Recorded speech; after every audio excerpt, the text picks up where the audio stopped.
Oh, sorry, I'm just a little bit lonely. Evan's missing tonight because he had to have a university lecture, so he couldn't come to the cinema with me. So, ladies and gentlemen, it's time for a solo review. Here we go!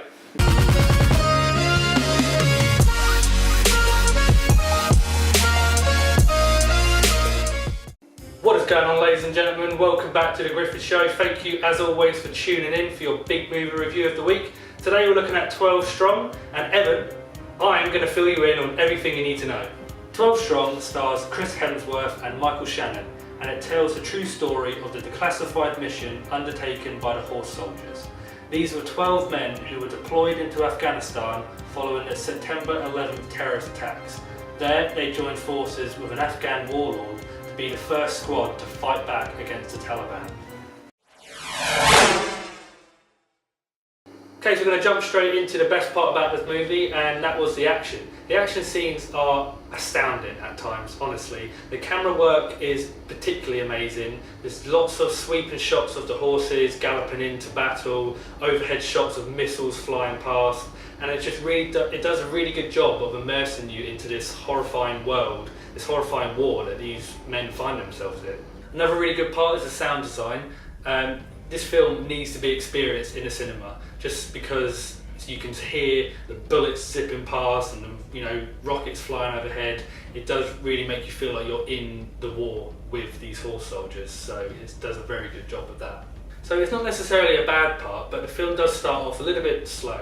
It takes a little bit of time just to get going, really, but once the action kicks in about a third of the way through, it does not let you go. It keeps you on the edge of your seat for the remainder of the movie, and I was entirely thrilled throughout every action scene that followed, and I found myself gripping the armchair because I was so, engrossed in what was happening. So talking about some of the actors, Chris Hemsworth is very good in this role. He does, I wouldn't say he carries the movie, but he's very capable as the main lead in the movie. Michael Shannon is also very good, as well as Michael Pena, who is typically that funny kind of sidekick character, and he does it really well. Another great thing about this movie is that it's just an incredible story. You don't realise what these men went through, and because it was a declassified story, when they came home to nothing really. There was no recognition of the amazing achievement that they accomplished out there. It really was an impossible feat that they achieved, and it just made me have enormous respect for these soldiers and what they did.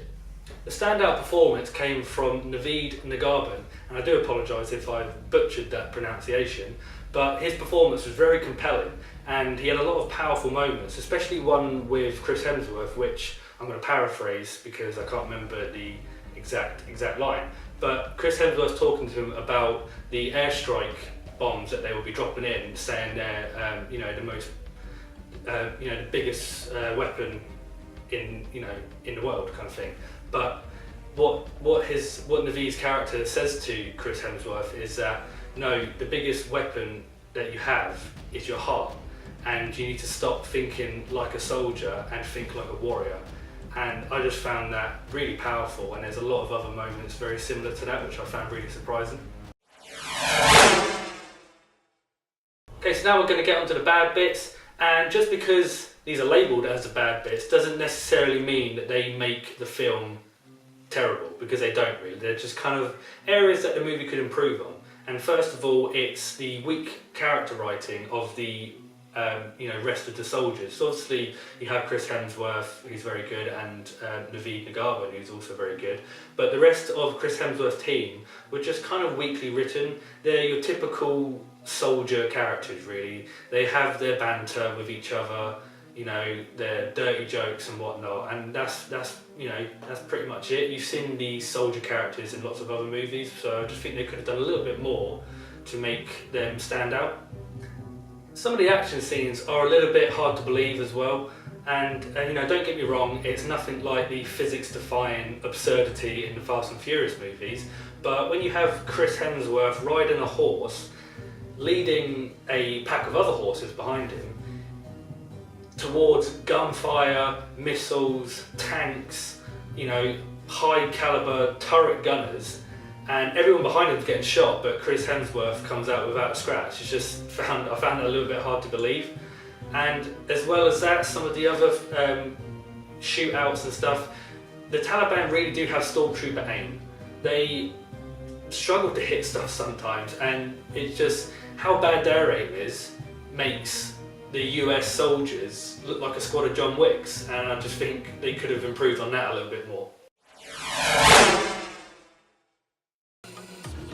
Okay, so 12 Strong was a very entertaining movie.